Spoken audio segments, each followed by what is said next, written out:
Okay, we'll call the special council meeting to order. There are very few items on the agenda.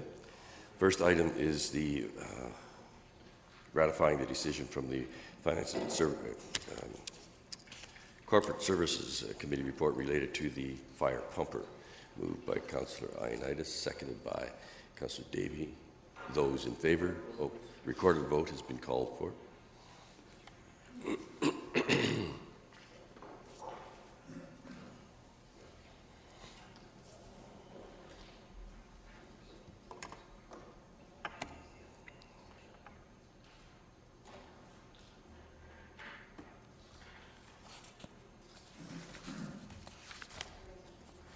It's open to vote. There is only one motion, was there? There weren't two motions, correct? Sorry, Christine. Not sure what you're referring to. No. We're dealing with the fire pumper. Okay, recorded vote on the fire pumper. You can now vote.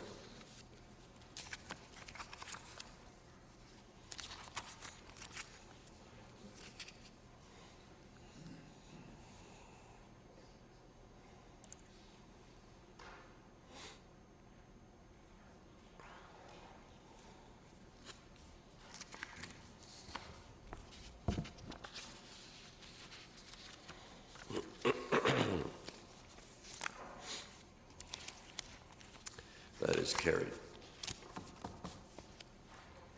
Okay, we now move to the report which is attached related to the procedural changes to council and committee meetings. What is before us is the recommendations that were approved at the meeting in December. Just forgotten the dates. It's December 9th. And there have been no changes to that, obviously, and the input from the public up until the time of the report was zero. Who is staff one? Colin, do you want to comment on that? And then there are one or two. Go ahead, Colin. Thank you, Mayor Zer. So at the December 9th special council meeting, staff presented a report containing 22 proposals that were aimed at further enhancing meeting effectiveness. One proposal to accelerate the publication of standing committee agendas was formally approved, while 16 others, which are attached as Appendix B to the circulated staff report, were approved in principle and referred to the state pending public input. Following the December 9th meeting, there was extensive media coverage of this matter, which included segments on the local CBC radio, as well as various articles and editorials in the Waterloo Region Record and the Kitchener Post. An effective meetings tab was added under the public consultation section of the city's website to gather feedback. Leading up to this meeting, every 2 days, communications staff utilized social media to repost the link to the webpage and encourage people to submit comments. And as was noted, to date, no comments have been received via that webpage. Copies of the original staff report, as well as the 16 proposals that were approved in principle, were circulated to Compass Kitchener to gather their feedback. That was done on December 13th. Feedback was received from the chair, who expressed support for the proposals that were approved in principle. Pending council's decision this date, it's anticipated that a bylaw to incorporate the proposed changes into the city's municipal code could come forward as early as January 27th. And it's acknowledged that there will be a bit of an adjustment period while members get acclimated into the proposed procedural changes, and staff will work closely with the committee chairs to help support whatever changes council may endorse this date. And I'm here to answer questions you may have. Thank you. Questions only at this point in time. Councillor Yunetsky, question? Yes. In the Appendix B, in Section 7A, need a clarification as to the intent of 5 minutes, 5 minutes, and 5 minutes of 3 different paragraphs. Colin, do you want to explain that, please? Yes, through you, Mayor Zer. The initial paragraph indicates that each member of council will be given a total of 5 minutes to ask their initial set of questions to a delegation or of a presentation. The next stipulates that prior to any member being afforded a second opportunity to ask questions, so to utilize a further 5 minutes, every member of council should be given the opportunity to to ask their initial round of questions. So essentially, it's that no member of council will speak more than will be given a second opportunity unless all members of council have been given at least one opportunity to utilize their initial 5 minutes. And then the third clause of 7A indicates that each councillor will be allocated an additional 5 minutes to ask any subsequent questions, so that if after everyone's been afforded their initial opportunity, someone might still have further questions they wish to ask, they'll be granted an additional 5 minutes. Under the previous wording for that clause, it had stipulated as to the number of questions. So it had stated that no member may ask more than 2 questions prior to anybody being given a further opportunity. And at the December 9th meeting, it was changed to reflect that it was going to be in relation to timing as opposed to number of questions. So in other words, you could, based on the procedure, have 15 minutes to speak? Through your Mayor's area, it'd be a total of 10 minutes. 10 minutes, okay. And in that 10-minute portion, this is only for questions, and then there's another further opportunity for comments afterwards? Through your Mayor's area, yes, this only pertains to questions of delegations or of staff, or with respect to if they're up giving a presentation. There is a further provision inside of the proposed changes that deals with comments, and that a motion must come forward, and that every member of council will be allocated 5 minutes to present comments on any motion that's before council. Okay, thank you. Councillor Fernandez, questions only at this point. And there was a question. I apologize for stepping out and missing the first few minutes. Just a question that when I went through my previous report, I noticed that we were missing a couple of the proposals. When I looked back, I saw that the rationale was likely because they had been unanimously voted yes. Which ones are you referring to? So number 1 was not there anymore. Number I mean, one, I could go through. That was the point that which you would have just missed here. Okay. Number 1 had to do with the timing. That was already approved, was not to come back again. That was done, and we are in that sequence. Okay. So 4B is not there anymore. And I understand, my rationale is what I thought, and correct me if I'm wrong, the reason that they didn't come back is because it was a unanimous vote. Is that correct? Through Mayor's area, it might not necessarily have been a unanimous vote, but when council had voted on the clause ended up being lost. I could look up the way the voting worked out if council so chose, but might not necessarily have been unanimous. It was just that the vote, say with respect to proposal 3B, which was in the original report, which talked about recorded votes at committee meetings. In that instance, it was a unanimous vote that was lost on. But with respect to 4B, I don't believe that was a unanimous vote. Yeah. Just to be clear, those that received a majority vote items are included here. Those that were defeated are not. Okay. And I apologize again if that was already reiterated. No, it wasn't talked about. Okay. One of the questions I had asked to be included the last time was, and it relates to all of number 7 specifically because it talks about delegations, was that delegations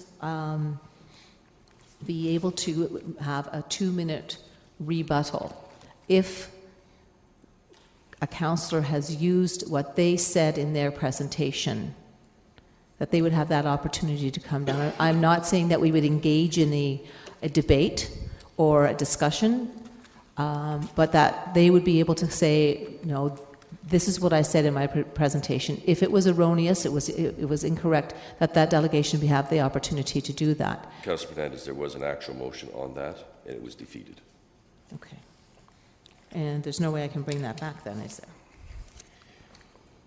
Well, you can bring it back, but because we're now in council, we weren't finalizing that, but there was an actual motion for that, and it was defeated. Okay. I just think that it's really important that if council is going to be repeating what a delegation says, that the delegation has the opportunity to correct council. I think that that's only fair. So at some point, I'd like to bring that forward. The other one I was wondering about is, this is not covered in any of the proposals, so I'm assuming, and correct me if I'm wrong, that the Q&A that we usually have at council meetings, that is still going to be the same procedure and the same ability for council to ask this. Referring to in our regular agenda meeting, there's questions, answers? Yeah, in our regular Committee council. reports and Right, so on. exactly. Yes, this is not touched on that at all. Okay, great. Thank you. Okay, other questions? Councillor Davey. Thank you, and I guess I'd like to start with a clarification coming from Councillor Fernandez's comments. The motions that we voted on in the last session, if we wanted to bring those back, does that require a motion to reconsider? I didn't think that was the case, even though it was special counsel, but... It's a good question, and I may have spoken too quickly. The motion on December the 9th was to approve of these in principle. Since it was a council meeting, but we referred them for final ratification to this meeting, I cannot answer the question definitively without some guidance on this one as to whether or not a motion can come back at this point in time. Do you understand what I'm saying, Colin? Could you comment on that? Through you, Mayor, where a definitive vote was taken on a specific clause, it would require a motion to reconsider to bring it back forward, because it was a special council meeting similar to this, so they would require motions to reconsider. All right. So that answers the question then as well. Okay. Mayor Zare, I respectfully would request that. I really don't think that was and I'm not sure if there's a way out of this, but I don't think that was the intent. I think there was originally, I believe this was considered to come under Finance and Corporate Services, so that we would have time to consider it. So I recall us saying that it's more like a committee meeting. I do remember that, and we have the opportunity to waive that if we so desire. But that, I think if Councillor Fernandez would like to bring that back, and I'd like to actually vote in a separate item as well, if possible. So I'm not sure if we could take a vote on that, or if that was council's understanding. That was certainly my understanding. I know it supersedes the motion to reconsider, which we technically shouldn't do, but... Yeah, I would say that so we don't get caught in a legal quandary here. If Councillor Fernandez brings it back, I would then ask that someone move to waive the procedural, our protocol, but our procedure to have a dispense with that part of our bylaw, so that it could be dealt with. Okay. Just so that we have it covered. So okay. It can't be used as a precedent for another time in the future. Okay, thank you. So with that in mind, actually, Colin, I'll let other people ask questions, but I would like to see the item with respect to delegates that show up at the last, that basically don't register ahead of time, even at the 4 o'clock time, because there was a close vote on that with respect to members of council asking questions for people that show up last minute. So if you get and that was item number what? Clause what? I remember the discussion, but I just can't find the... Thank you. 7B, was it? Through you, Mayor, it was, the former proposal was proposal 6A. 6A, all right, thank you. All right. Yes, you're correct, that was also defeated. So, still questions, and then we'll come back to those 2 points. Councillor Urbanovich. Well, I guess I want to ask a question of the clerk, because I'm surprised by that interpretation. We've many times accepted something in principle, and the issue subsequently comes back to council, and we deal with it at that time, and it doesn't require a motion to reconsider. So I'm rather surprised that that's the interpretation that the clerk has given us. So I really want to understand that that's what that they're correct on that. Because I'm struggling with that. I'll ask them to make that clarification. But what I am suggesting is that, notwithstanding that it may not be required to take away any ambiguity so that it cannot be used in the future in a detrimental way, that we simply waive that portion of the procedural bylaw for this purpose.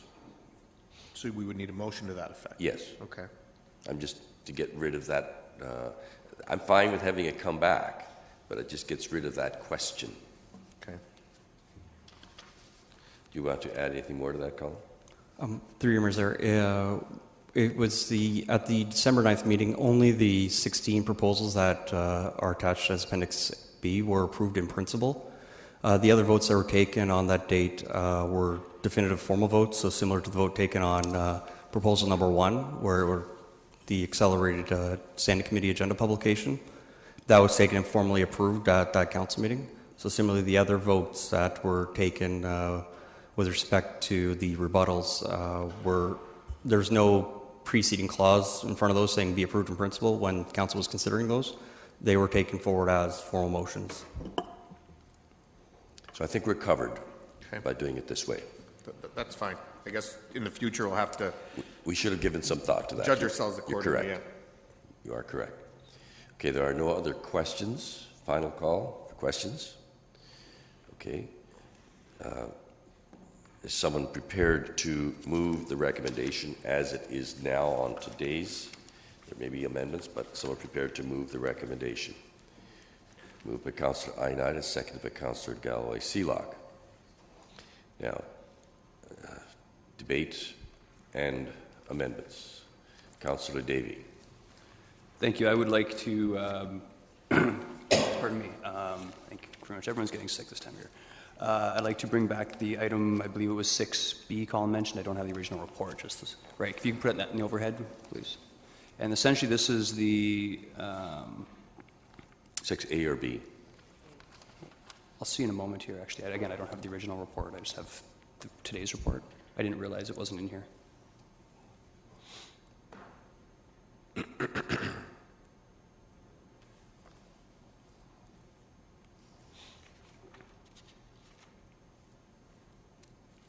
Okay, that's fine. Now, essentially, this, I believe it was a close vote last time as well, but the wording here was much more strict, but the intention was that if delegates register to speak to council, originally I believe it said that we wouldn't, like at the last minute, if they wanted to speak as a walk-on, that we wouldn't take that. I'm of course opposed to that, but I do think that the time gets eaten up with members of council asking questions. So I would respectfully request that we put back in that if somebody shows up, we absolutely listen to what they have to say for their allotted 5 minutes, but the council not bog down the process by being allowed to ask questions. And again, this is only for people that show up unregistered at the last moment. Is that clear enough? Council? I think it's clear enough, but I'm going to question you just to make sure that it is. With this, your intent, is it for anything that is on the agenda or not on the agenda? Does that make a difference? In other words, if we have any particular item and there are 3 people already registered and a 4th and a 5th and a 6th come in, that's one type. And the other one would be, the type would be, it's not on the agenda, but someone wants to come in and speak to it. I think I would suggest for all, Yeah. but I think that's covered elsewhere in. That's fine. So any unregistered delegations prior to the meeting, We permit them to speak. The listen council to them, doesn't, yeah. but they would, the council would not be asking questions of that delegation. Correct. Okay? Are you putting that forward as an amendment? As an amendment, yes. Thank you. All right. Do you have that's been seconded. Do you have the clarity of that? Okay with that? Okay. Yes.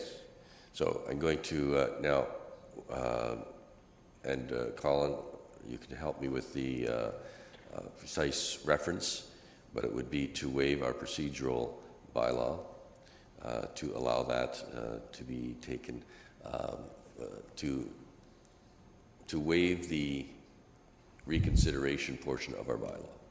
Okay? Moved by Councillor Davey, second by Councillor Fernandez. Those in favor of the waiver only here we're talking about. Opposed? That's carried. Now the actual amendment. Anyone speaking to that amendment only? I've got 4 delegation speakers here. Okay, if you're not speaking to this amendment, then take yourself off and then come back in. Thank you. Councillor Singh, this amendment only. Yes, thank you, Mr. Mayor. And I was really hoping that Councillor Davey would have gone with something similar to when you were asking that question. I see the basis with which she's going in that direction of streamlining our process of our meetings. But of course, the difficulty I have is a lot of times some residents they hear about the item a little late, and they still should have opportunity to come before us, as what Councillor Davey is already recommending would allow. But I think the added benefit of asking questions and further clarifying on the points that the delegation might want to make is a crucial part of that process, of that public input process that we cherish. So I'm willing to support Councillor Davies if you were to be willing to amend to allow late registrars for the delegation for an agenda item. But of course, if someone shows up to discuss about an item that's not at hand, that's fine. They'll be allowed to speak, but not be asked questions by council. So. Okay, I'm not sure I followed. Might be my thick head here today, but Councillor Davey? Sorry.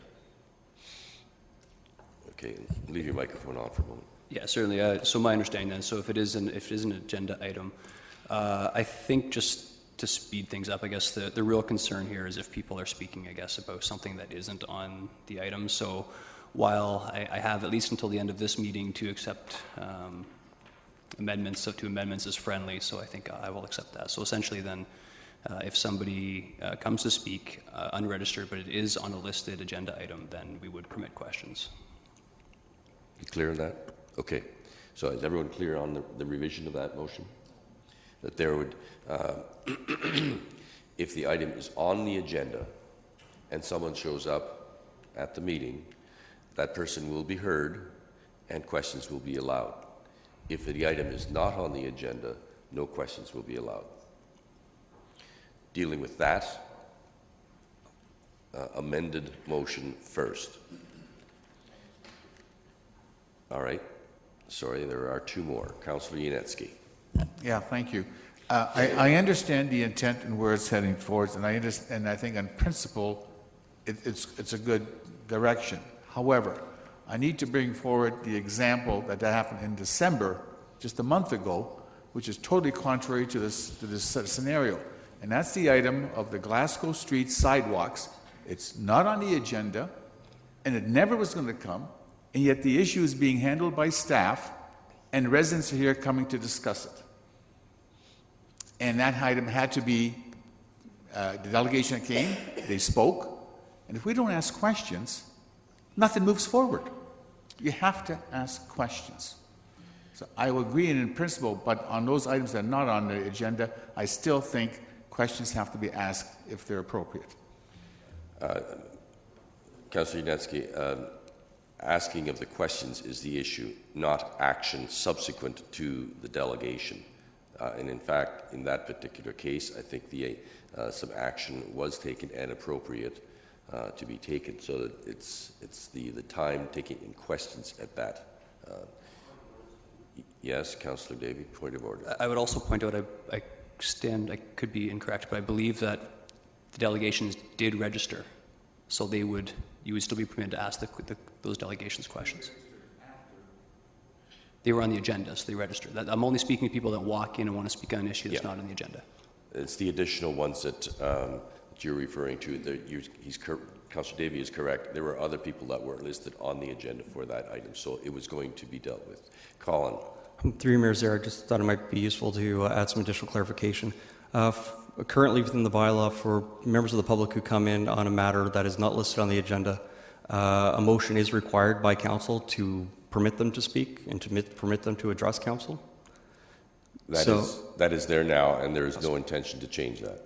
So this would then be probably fall under that section of the bylaw and not the delegation section of the bylaw, which Yes. was the original intent of 6A. That's correct. Councillor Glenn Graham. Okay, so that is another curveball. So I do support the amendment in principle, but I do think we need to hear from the delegations if we do have them speak. So, Colin, if we agreed to take a vote to allow someone to speak, would they be restricted? Could we ask them questions then, if they had not registered and the topic was not on the agenda? Through your Mayor, is there, under the current rules inside the procedural bylaw, if council pass a motion to allow them to speak, then council is free to ask them questions. Okay. But under I believe what's been proposed, then the question period, there would be no longer the question period attached. Keep in mind that all of this is to make the meeting more effective and efficient, but just like we did a few moments ago, waive the procedural bylaw, you always have that potential to do so, so that if in fact use any subject, someone comes in, it's not on the agenda, you listen to them, no questions asked, and if 11 people don't sense that there is without any questions, that this is frivolous, whatever, it doesn't need to be dealt with, or that asking staff to get back, it's simply the question period. Council is still free to take whatever action they wish on the request by the individual. So it would require an additional motion to ask them a question? To waive the procedure. This procedure. Right, okay. In order to do that, yes. Okay. Okay.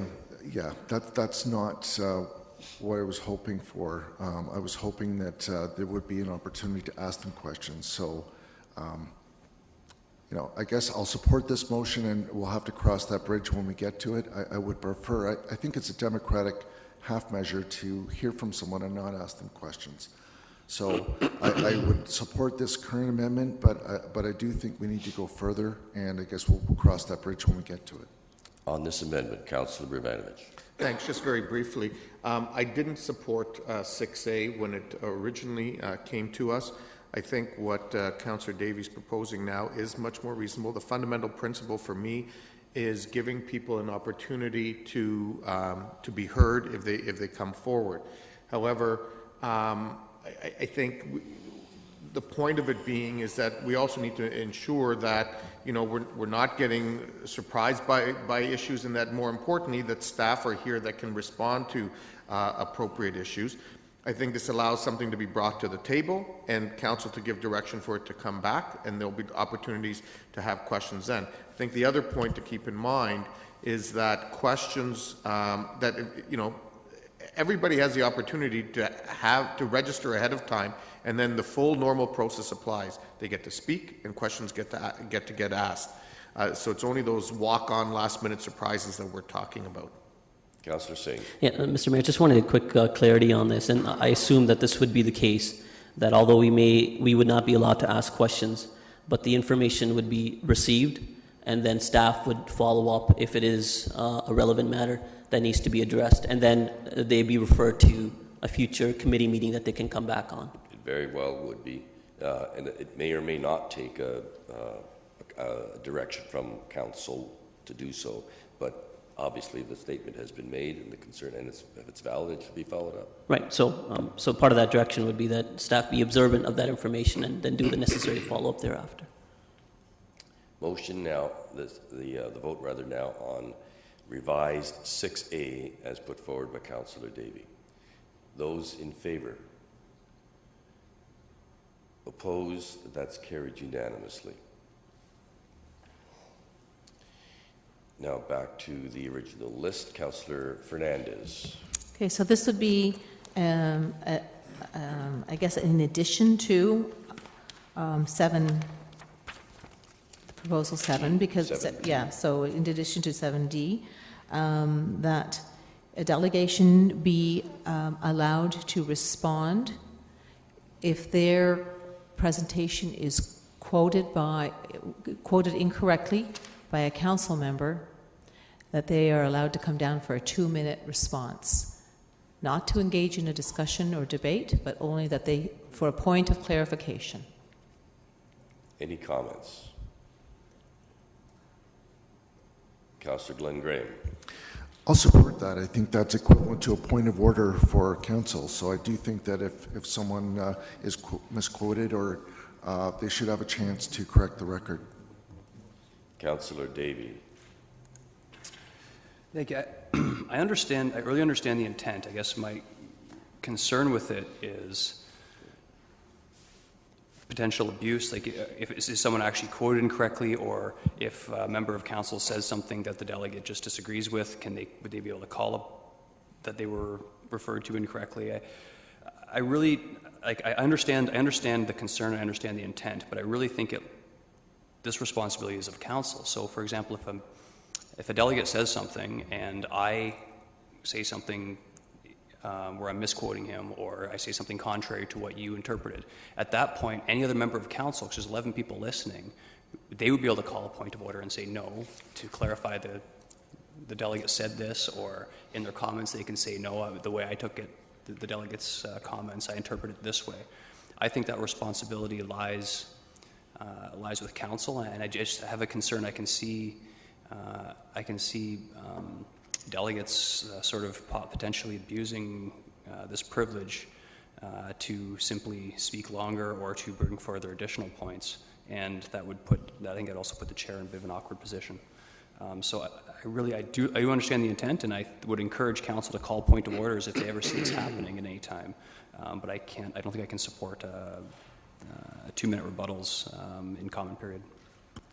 Councillor Fernandez, and then I have a comment.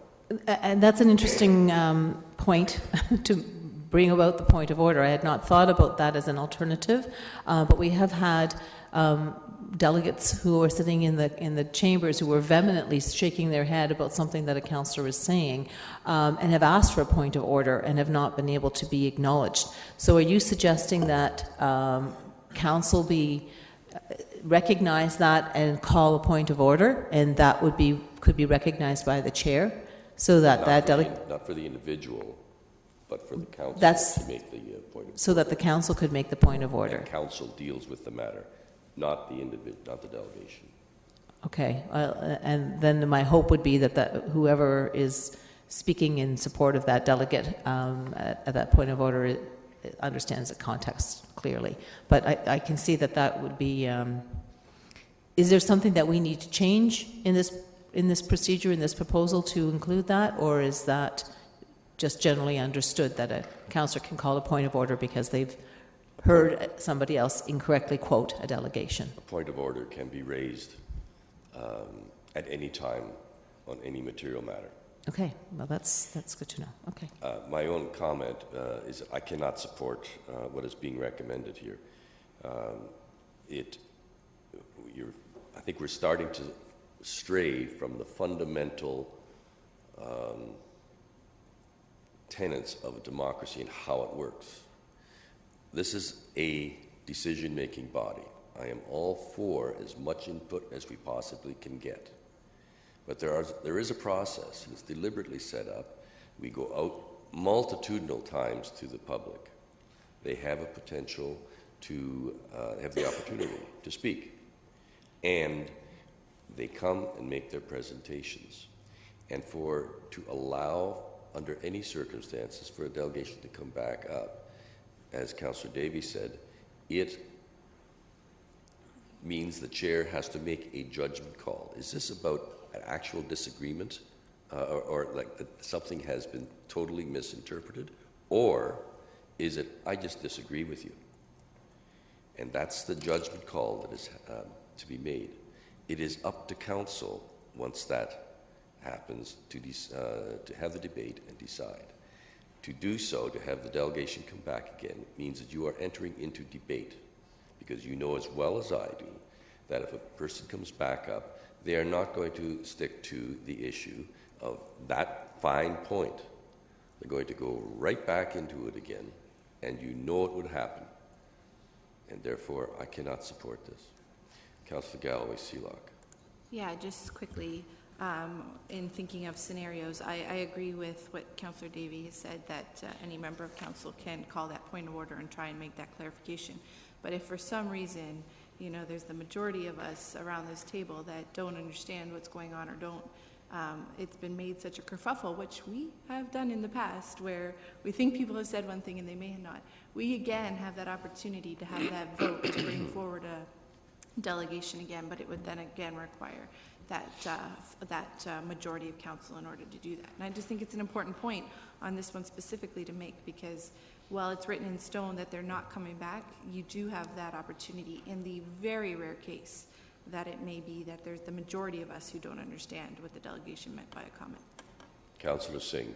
Yeah, before I make a comment, but from when Councillor Fernandez spoke after Councillor Davies made his point, it appeared to me that she had a better understanding about our current procedures of point of order. So is your motion still on the table, or? Councillor Fernandez. I would be happy to rescind that motion, because I wasn't... Discussion ended. The motion has been rescinded. Any other points? Councillor Glenn Graham. Thank you very much. This is a fairly simple one. I've heard from a number of people that the recorded votes are not visible from the webcast, and I would therefore submit that we should stand in addition to voting electronically.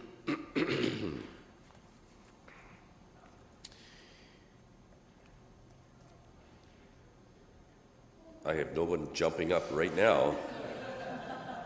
That's good. Councillor Fernandez. You know what? I've brought this forward before in the past, and you know, it being lighthearted. There is a lot of good reasons for us to be standing up a few times during a meeting, and you know, the clerk can see it on their screen what the vote is, but I get the public in the gallery and who are watching will get a physical view of what we're voting for. So I absolutely support that. I would make one quick comment. I would suggest that we stand after the vote has been, everyone has voted.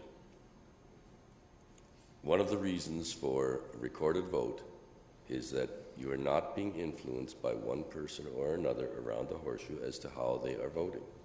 That's one of the purposes of this.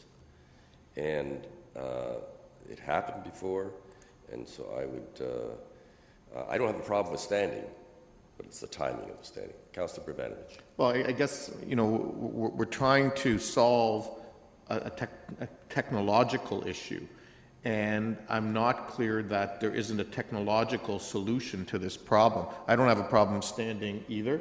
There's got to be a way of easily fixing this. Mr. Chapman. So I'll preface the answer by saying we agree categorically with the comment that it's important that the viewing public be able to see the recorded votes.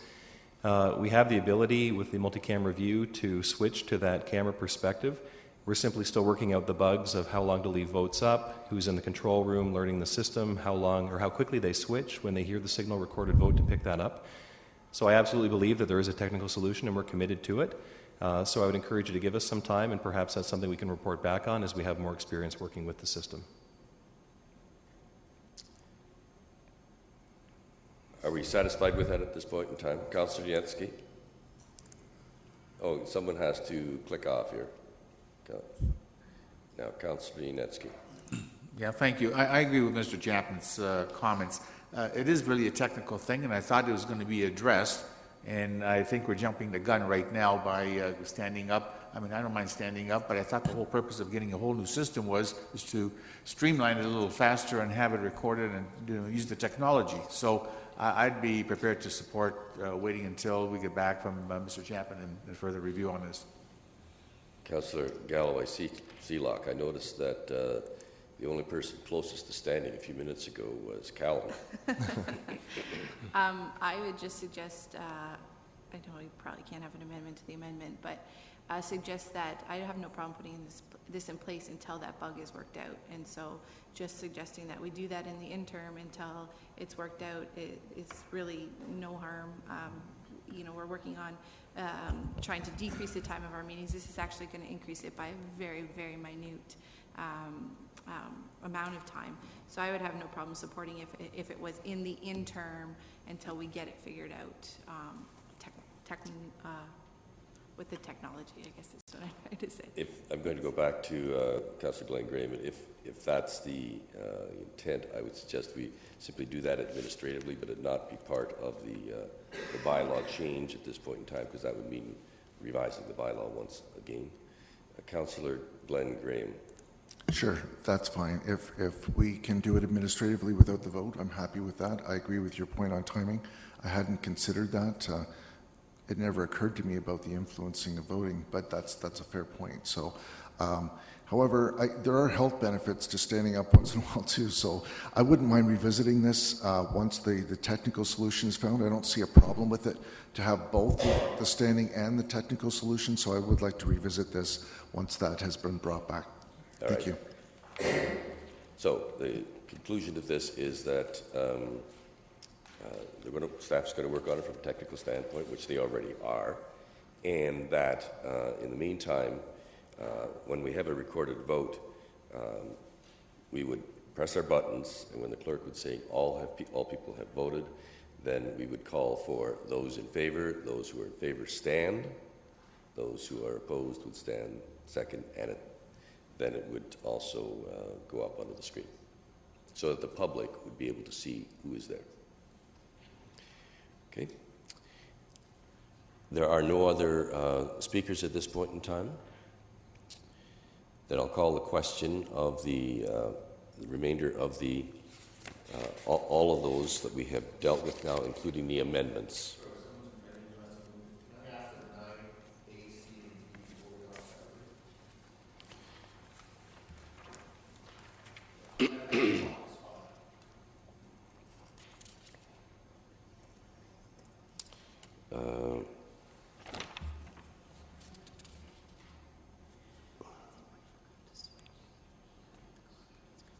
Okay, so voting on 9A, B, and C.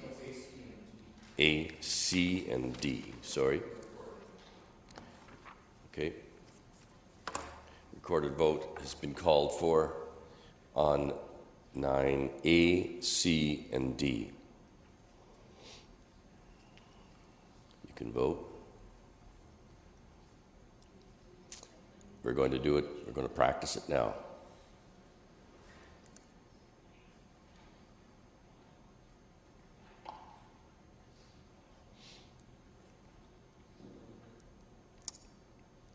Once you have everyone voting, we have to redo? Okay, so for some reason, we now are voting only now. Yes.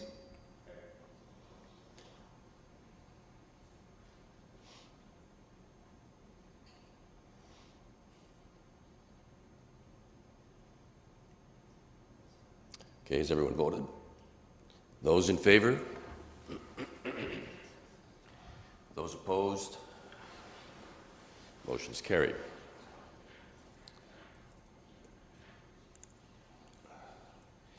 All right. Now, for the balance of the recommendations. Those in favor? Opposed? That's carried unanimously. Thank you.